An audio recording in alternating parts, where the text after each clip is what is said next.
कणकवली उपजिल्हा रुग्णालयातील महिला डॉक्टरच्या निष्काळजीपणामुळे एका रुग्णाचा मृत्यू झाल्याने परिसरात संतापाचं वातावरण निर्माण झालं। राजेंद्र बळीराम गावडे वय 57 राहणार वागदे या रुग्णाचा प्लेटलेट्स व रक्तदाब अत्यंत कमी असतानाही योग्य उपचार न मिळाल्याने मृत्यू झाला। या घटनेनंतर संतप्त ग्रामस्थांनी रुग्णालयात धाव घेत वैद्यकीय अधिकाऱ्यांना घेराव घालत त्या महिला डॉक्टरला देखील जाब विचारला। राजेंद्र गावडे हे 6 नोव्हेंबर रोजी प्रकृती अस्वस्थ असल्याने कणकवली उपजिल्हा रुग्णालयात आले। त्यावेळी डॉक्टरांनी त्यांना लॅब बंद असल्याचे सांगत घरी पाठवले। मात्र प्रकृती अधिक बिघडल्याने ते पुन्हा 7 नोव्हेंबर रोजी उपजिल्हा रुग्णालयात दाखल झाले। तपासणीअंती त्यांचा ब्लड प्रेशर 50 आणि प्लेटलेट्स केवळ 36,000 असल्याचे समोर आले। एवढी गंभीर स्थिती असूनही कंत्राटी महिला डॉक्टरांनी रुग्णाला ऍडमिट न करता पुन्हा घरी पाठवले। घराजवळ पोहोचताच काही वेळातच राजेंद्र गावडे यांचा मृत्यू झाला।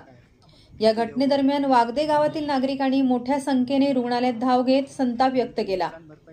ग्रामस्थांनी संबंधित महिला डॉक्टरवर कारवाईची मागणी करत वैद्यकीय अधिकाऱ्यांना घेराव घातला। संतप्त ग्रामस्थांनी रुग्णाचा जीव गेला, जबाबदार कोण, नुकसानीची भरपाई कोण देणार असा सवाल उपस्थित केला। तसेच त्या महिला डॉक्टरवर तात्काळ कारवाईची मागणी करत कारवाई होईपर्यंत मृतदेह ताब्यात न घेण्याचा इशाराही दिला। जवळपास 4 तास रुग्णालयात तणावाचे वातावरण निर्माण झाले होते।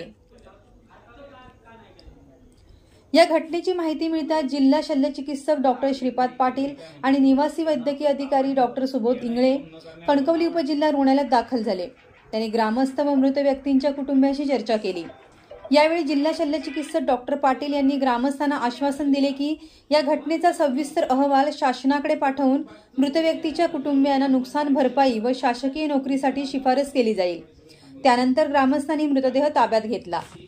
यावेळी वागदे सरपंच संदीप सावंत, अण्णा कोदे, लक्ष्मण घाडीगावकर, रुपेश आंबडोसकर, संजय कामतेकर यांच्यासह कणकवली पोलीस ठाण्याचे सहाय्यक पोलीस निरीक्षक पडळकर, उपनिरीक्षक महेश शेगडे यांच्यासह अन्य पोलीस कर्मचारी उपजिल्हा रुग्णालयात कणकवली येथे दाखल झाले होते।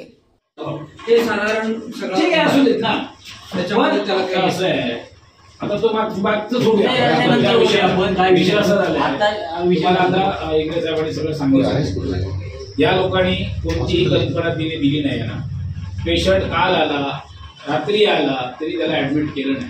तुमच्या त्या डॉक्टरने सगळं डिटेल्स त्याच्यावर लिहिलंय की बाबा याची अशी कंडिशन आहे, अमुक आहे, तमुक आहे, सगळं। या केसमध्ये जी काही मला माहिती मिळाली त्याप्रमाणे जर समजा त्या केसमध्ये कुठेही दोषी आढळला तो डॉक्टर चौकशी समिती नेमल्यानंतर तर त्याच्यावर कारवाई केली जाईल। चौकशीत तो आढळेल न आढळेल हा प्रश्न नंतरचा आहे। नातेवाईकांच्या पुढे त्या काही गोष्टी घडल्या, नातेवाईकांचा भाऊ होता, नातेवाईकांचा भाऊ आणि तो स्वतः पेशंट म्हणतो मला ऍडमिट करा, तरी या लोकांनी।